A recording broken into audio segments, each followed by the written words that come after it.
The airport buzzed with its usual mix of chaos and routine, boarding announcements echoing through the loudspeakers, luggage wheels rattling across the polished floor, the faint hiss of espresso machines from the nearby cafe. Among the noise and motion, an elderly man sat quietly by gate 12B, hands folded over a worn leather bag. His jacket, though neatly pressed, carried the faded marks of time, and on its lapel, a small metal pin gleamed softly under the morning light, a silver eagle, symbol of an old service long past. His name was Arthur Delaney, though most people just saw an old man traveling alone. He sat upright, dignified despite the stiffness in his shoulders. Every few minutes, he would glance at the boarding pass tucked in his palm, double-checking the row and seat number as if making sure he hadn't misunderstood. 14A. Window seat. He liked the window, always had. It gave him something quiet to look at when words felt unnecessary. When the boarding announcement finally came, Arthur waited until most passengers had already lined up. There was no need to rush. He'd learned long ago that patience got you farther than pushing. As the line shortened, he rose slowly, gripping his cane with one hand and the strap of his bag with the other. A young man offered to help, but Arthur smiled and shook his head. "Thank you, son. I've got it." The flight attendant at the gate greeted him with a bright, rehearsed smile. "Good morning, sir. Welcome aboard."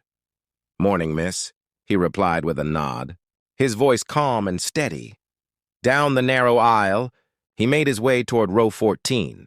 A few passengers avoided eye contact, earbuds in, faces glued to phones. The world had grown so fast, Arthur thought, that people no longer saw each other unless there was a screen between them.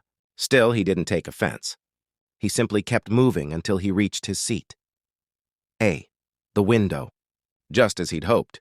He lowered himself carefully, set his bag under the seat, and rested his cap, an old navy blue hat embroidered with gold wings, on his knees.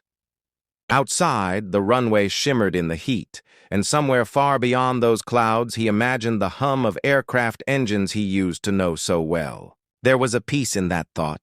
"Excuse me," a voice interrupted.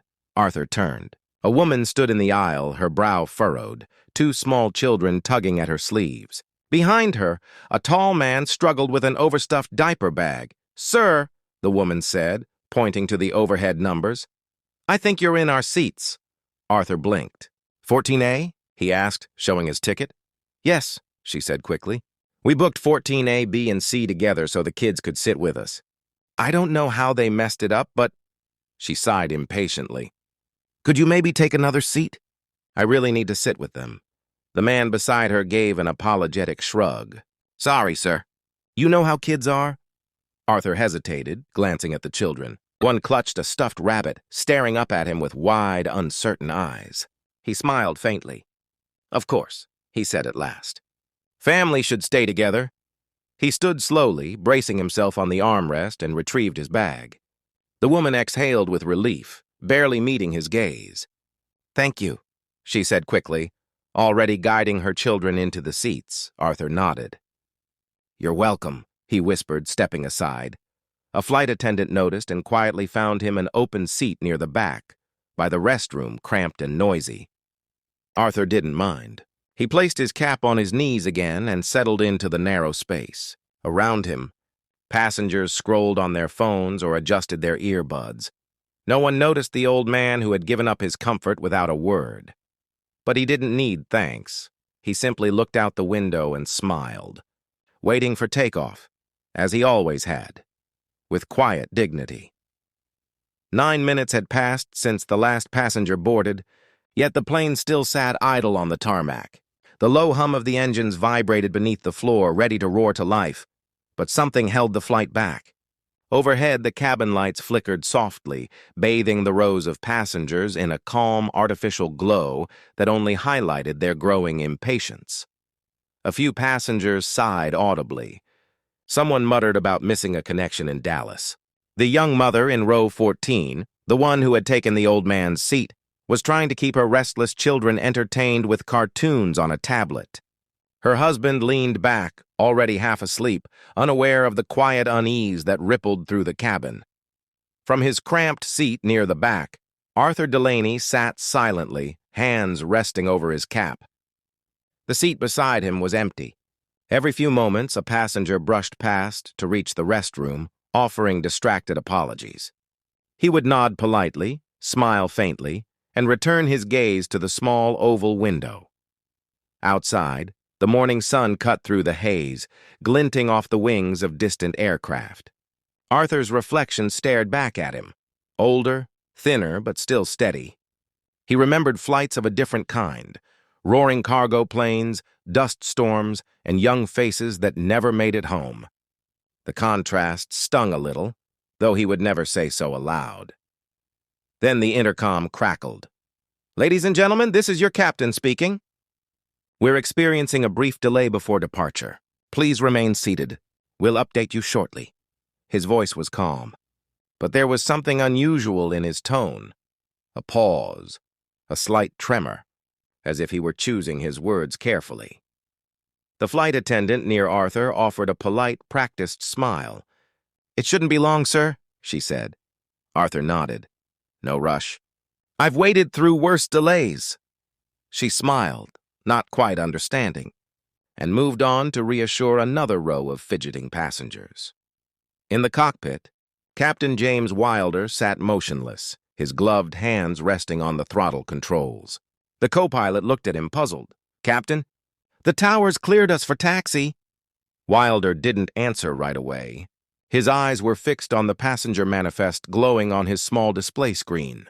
His finger hovered over one line, Seat 27C, Delaney, Arthur J. His stomach tightened. That name, he knew it. He remembered it. "Captain?" the co-pilot repeated. Wilder turned slightly, his voice lower now. "Arthur Delaney.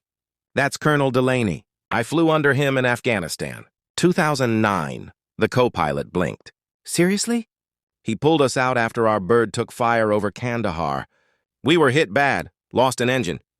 He refused to leave the others. Stayed until the last man was safe." The cockpit fell silent for a long moment. The radio hissed faintly, waiting for their response to taxi clearance. Wilder leaned back in his chair. "And he's sitting in the back of my plane because someone made him give up his seat." The co-pilot's eyes widened. "You're not thinking of—" But Wilder was already unbuckling his harness. "Hold for 9 minutes," he said quietly. "Tell the tower we've got a personal matter." Back in the cabin, passengers exchanged confused glances as the cockpit door opened. The pilot stepped out, his uniform crisp, his expression unreadable. Whispers rippled through the rows. Even the children fell silent. Arthur looked up, unsure what was happening, as the pilot began walking slowly down the aisle, past the business travelers, the families, the scrolling screens. Something in his stride carried weight, the kind of purpose that made people instinctively sit straighter. For the first time since boarding, Arthur Delaney wasn't invisible. Something was about to change. Every eye in the cabin followed the pilot as he moved down the aisle. His cap was tucked neatly under one arm, his uniform immaculate, every step deliberate. The murmur of passengers faded into silence. Even the hum of the engines seemed to quiet in anticipation. When he reached the back of the plane, he stopped beside seat 27C. The old man looked up, startled. His blue eyes, tired yet kind, blinked behind thin spectacles. "Colonel Arthur Delaney, sir?" the pilot asked softly. Arthur frowned faintly, almost embarrassed. "That was a long time ago, son," he said. "These days it's just Arthur." But the pilot didn't move.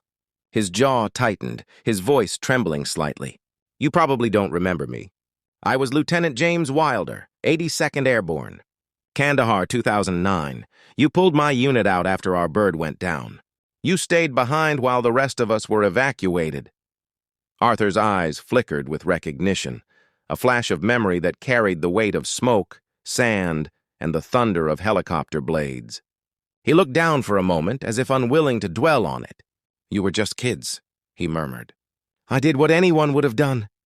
The pilot took a step back, straightened his shoulders, and raised his right hand in a crisp, formal salute.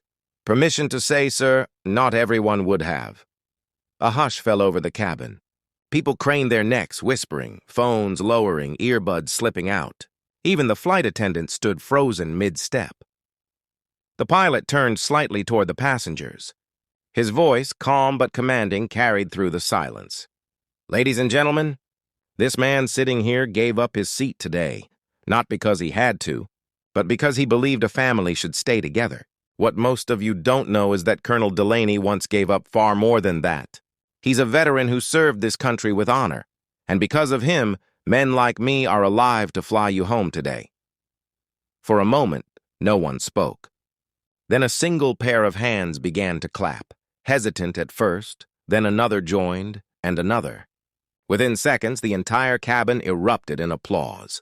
Some passengers stood, others wiped their eyes. The young mother in row 14, the same woman who had asked him to move, pressed a hand to her mouth, her face pale with guilt. She rose slowly, making her way down the aisle toward him. Her voice shook as she spoke. "Sir, I didn't know. I'm so sorry for what I said earlier." Arthur smiled gently, his tone warm and forgiving. "You have nothing to be sorry for, miss. You've got a beautiful family. Don't ever apologize for loving them." The pilot lowered his salute, then extended a hand. Arthur took it, his grip firm despite the years. "You didn't have to do this, son," he said quietly. The pilot's eyes softened.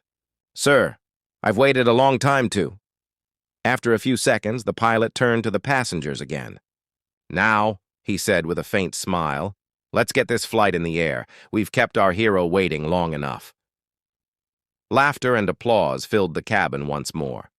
As the pilot returned to the cockpit, the young mother helped Arthur back to his original seat, 14A, the window. The family insisted he take it. This time he didn't refuse. As the plane finally began to roll toward the runway, Arthur looked out at the sunrise spreading across the horizon. He touched the pin on his lapel, the old Silver Eagle, and exhaled slowly.